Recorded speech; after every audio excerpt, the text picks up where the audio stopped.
اندر سیاہ اور بے برگ پہاڑوں کی آغوش میں ایک پہاڑی کے اندر گہری سرنگ کھود رکھی تھی۔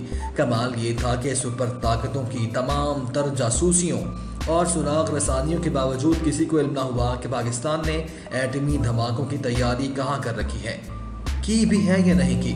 لیکن ہم نہ صرف تیاری مکمل کر کے سرنگ کو تجربے کے لیے پوری طرح تیار کر چکے تھے، بلکہ اسی پہاڑی کے ایک دوسرے حصے میں ہم نے بتنکوں میں جدید ترین مانیٹرنگ سسٹم بھی لگا رکھا تھا۔ اس میں وہ جدید ترین کمپیوٹر نصب تھے جو کھلی منڈی میں دستیاب نہیں، اور کوئی بھی ایٹمی ملک ان کے آلات کی معمولی سی نقل و حرکت پر بھی چوکنا ہو جاتا ہے۔ پاکستان کی حکومتوں نے ایٹمی میٹیریل یا مانیٹرنگ سسٹم کے حصول کے لیے خدا جانے کتنے پاپڑ بیلے، لیکن دنیا کی آنکھوں میں دھول جھونک کر وہ سب کچھ حاصل کر لیا جو ایٹمی دھماکوں کی صلاحیت اور اچھے برے نتائج کی جانچ پرکھ کے لیے ضروری ہوتے ہیں۔ مشکل ترین کام یہ ہوتا ہے کہ زمین یا پہاڑوں کی گہرائی میں جب ایٹم بم کا تجربہ کیا جائے تو گرد و نواح کے علاقے میں ایٹمی ذرات اور غبار سے محفوظ رہیں۔ چاقی کے پہاڑ ایران کے قریب ہیں، ذرا سی بے احتیاطی بھی ہو جاتی تو ایٹمی غبار ایران کی فضاؤں میں جا سکتا تھا، لیکن پاکستانی ماہرین نے اپنے پہلے تجربے میں ہی اتنی مہارت اور فنی پختگی دکھائی کہ ہمارے تجربات ہر اعتبار سے محفوظ اور مکمل رہے۔ 6 دنوں کے اندر اندر سائنسدانوں کی پوری ٹیم اور بموں کے الگ الگ حصے چاقی میں پہنچا دیے گئے اور وہاں جا کر انہیں مکمل بم کی صورت میں تیار کر لیا گیا۔ یہ سب کچھ مکمل رازداری اور احتیاط سے کیا گیا۔ اندر اندر سب کچھ ہوتا رہا، لیکن باہر نواز شریف ملاقاتیوں سے پوچھ رہے تھے کہ کیا خیال ہے، ہمیں دھماکے کرنے چاہیے یا نہیں۔ دوستو، نذیر ناجی کہتے ہیں کہ ان تمام تر تیاریوں میں محسن پاکستان ڈاکٹر عبدالقدیر خان کہیں بھی نہیں تھے۔ ایٹم بم بنانے کا پہلا مرحلہ یورینیم کی افزودگی کا ہوتا ہے، اس کے بغیر ایٹم بم نہیں بنایا جا سکتا۔ ڈاکٹر قدیر پاکستانی حکومت کی پوری مدد اور خفیہ ذرائع سے استفادہ کرتے ہوئے ہالینڈ سے یورینیم افزودہ کرنے کا فارمولہ لے آئے تھے۔ پاکستان میں آ کر انہوں نے یہ ٹیکنالوجی ہمارے سائنسدانوں تک پہنچائی اور ہم یورینیم کو افزودہ کرنے میں کامیاب ہو گئے۔ یقیناً یہ بہت بڑا کارنامہ تھا جس کا تمام پاکستانی سائنسدان اعتراف کرتے ہیں، کیونکہ یورینیم کی افزودگی کے بغیر بم بنایا ہی نہیں جا سکتا تھا۔ یاد رہے کہ نظریہ اضافت جس کے تحت ایٹمی توانائی دریافت کی گئی اور یورینیم کو افزودہ کرنے کی سائنس جو کہ ترقی یافتہ ملکوں میں رائج ہے، ان دونوں میں ڈاکٹر صاحب نے کوئی چیز ایجاد نہیں کی۔ انہوں نے اپنی ملازمت کے دوران افزودگی کا علم حاصل کیا اور خاکے وغیرہ پاکستان لے کر آ گئے۔ بہرحال محض افزودہ یورینیم سے بم نہیں بنتا۔ بم بنانے کی ٹیکنالوجی انجینئرنگ کا الگ شعبہ ہے، اس کے لیے ورک شاپس بھی الگ ہیں اور ماہرین بھی الگ ہیں۔ ان شعبوں کے سربراہ ڈاکٹر سمر مبارک من تھے، وہی تمام ماہرین کو لے کر چاقی گئے۔ اسی ٹیم نے بم کو سرنگ میں نصب کیا، اسی ٹیم نے دور پہاڑوں پر بیٹھ کر سارے آپریشن کی نگرانی کی، اسی ٹیم نے پہاڑ کے بدن میں بنائے گئے مانیٹرنگ ہال میں تجربے کی کامیابی کے کفائف جمع کیے اور اس کے پرفیکٹ ہونے کی رپورٹ بنائی۔ اس پورے عمل میں ڈاکٹر عبدالقدیر خان کسی بھی مرحلے میں چاقی میں نہیں تھے۔ جب دھماکہ کر لیا گیا اور وزیر اعظم نواز شریف کو دعوت دی گئی کہ وہ تجربہ گاہ کے معائنے کے لیے آئیں، وہ اپنے قریبی ساتھیوں کو لے کر چاقی کے لیے روانہ ہوئے۔ مجھے بھی اس ٹیم میں شامل ہونے کا اعزاز حاصل ہوا۔ ہم لوگ شام کے وقت کوئٹہ پہنچے۔ پرنس اورنگزیب بلوچستان کے گورنر تھے، بیگم اورنگزیب انتہائی سلیقہ مند اور مہمان نواز خاتون تھی۔ خیر، ہم گورنر ہاؤس میں رات کے کھانے کی تیاری کر رہے تھے کہ اچانک ڈاکٹر عبدالقدیر خان بھی تشریف لائے۔ ہم سب انہیں دیکھ کر حیران ہوئے۔ اس حیرانی میں نواز شریف بھی شامل تھے، جس سے اندازہ ہو گیا کہ ان کی آمد وزیر اعظم کے لیے بھی غیر متوقع تھی۔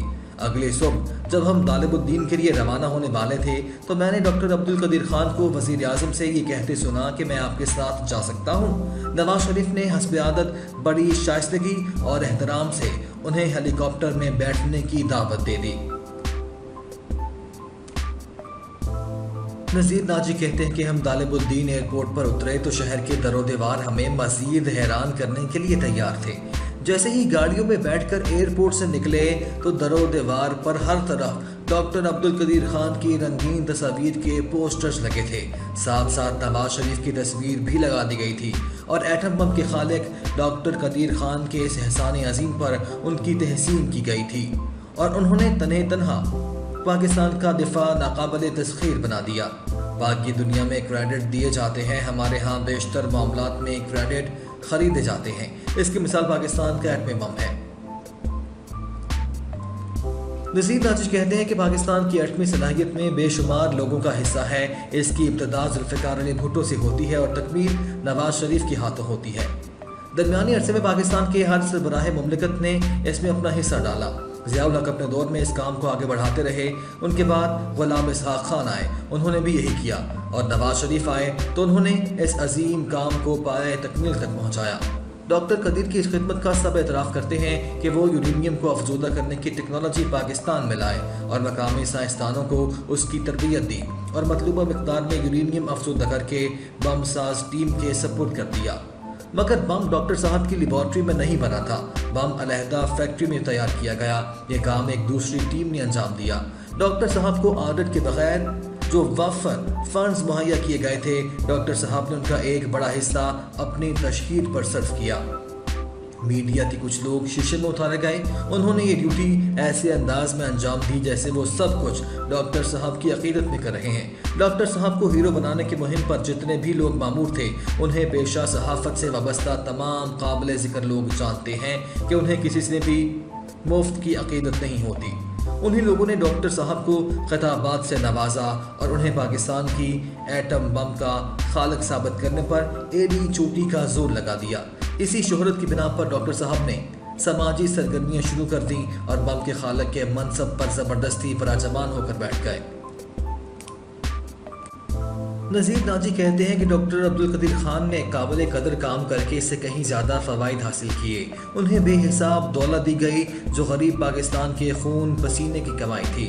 انہیں سربراہ مملکت جیسی پروٹوکول اور مناعت دی گئیں۔ انہیں دنیا بھر میں خرچ کرنے کے لیے بے حساب زر مبادلہ دیا گیا، مگر وہ اس پر بھی مطمئن نہ ہوئے اور ایٹمی رازوں کو اعتبار بازار لگا دیا، جس کی وجہ سے پاکستان پوری دنیا میں بدنام ہوا، بلکہ ہمارے ایٹمی اثاثے تک خطرے میں آ گئے۔